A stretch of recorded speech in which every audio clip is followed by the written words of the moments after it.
Добар ден, драги ученици! Добре дојдовте во училницата по географија за 6-то оделение. Денеска ќе зборуваме за Сонцето како наша најблиска звезда. Кои се цели на часот?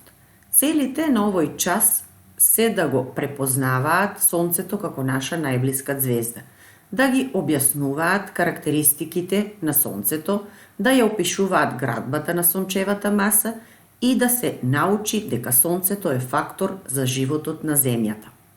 Поимите што ќе се користат во текот на излагањето на оваа наставна содржина се галактичка рамнина, апхел, перихел, Сонце, сончево јадро, фотосфера, хромосфера, сончева корона, сончев систем.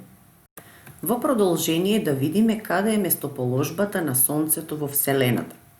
Местоположбата на Сонцето во Вселената, како наша најблиска звезда, е еден мал дел од големиот звезден облак наречен галактика или Млечен пат. Сонцето во својот сончев систем се наоѓа во средишниот дел на така наречената галактичка рамнина, на оддалеченост од 30.000 светлосни години од центарот на галактиката. Како наша најблиска звезда, Сонцето од Земјата има средна оддалеченост од околу 150 милиони километри. На 22 јуни, Сонцето од Земјата е оддалечено 152 милиони километри и оваа положба се нарекува апхел, додека на 22 декември Сонцето од Земјата е оддалечено 147 милиони километри и оваа положба се нарекува перихел. Без Сонцето на Земјата не може да се замисли живот, бидејќи тоа е главниот извор на топлина и на светлина. Сонцето спаѓа ученици во групата на мали звезди, џуџиња, иако има пречник кој е 108 пати поголем од пречникот на Земјата. Со својата температура на површината од 60 до 70.000 степени Целзиусови, Сонцето припаѓа во групата на звезди со средна усвитеност.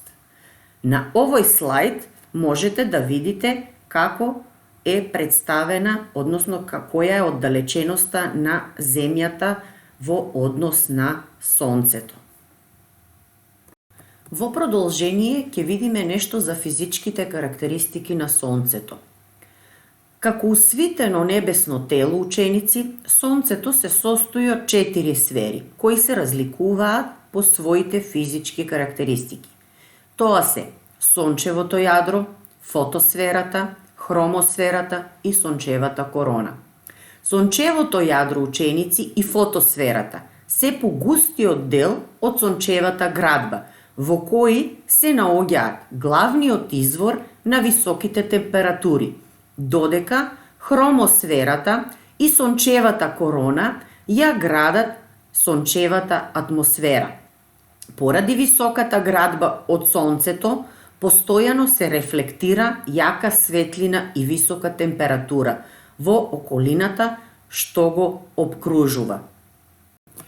Токму и поради големата површина, ученици, Сонцето има многу поголема градба од сите други небесни тела околу него.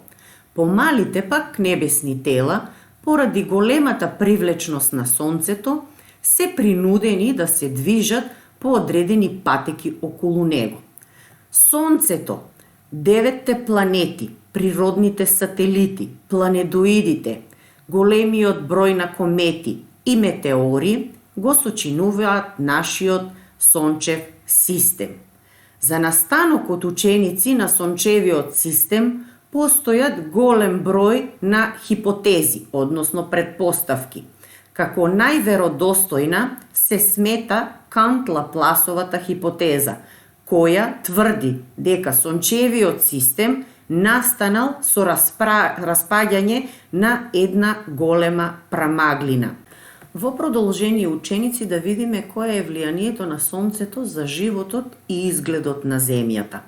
Сонцето, рековме дека зрачи голема светлина и испушта многу висока температура. Поради оддалеченоста на Земјата од Сонцето од 150 милиони километри и заштитата што ја има од својата атмосфера до Земјата, доаѓаат само умерени подносливи температури и светлина. Токму ваквата умерена топлина и светлина се главни фактори за развојот на растителниот и животинскиот свет и секако развојот на човекот, односно населението на Земјата. На крајот од оваа видеопрезентација имам задача за учениците да ги прочитаат исказите и да одговорат дали се точни или неточни. Под 1. Сонцето заедно со својот сончев систем се наоѓа во средината на галактичката рамнина.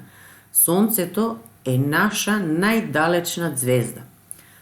Под 3. Сончевата маса се состои од 5 концентрични сфери. Под 4. Сонцето е природен извор за живот на планетата Земја. Како дополнителна задача да го проследат видеото на дадениот линк.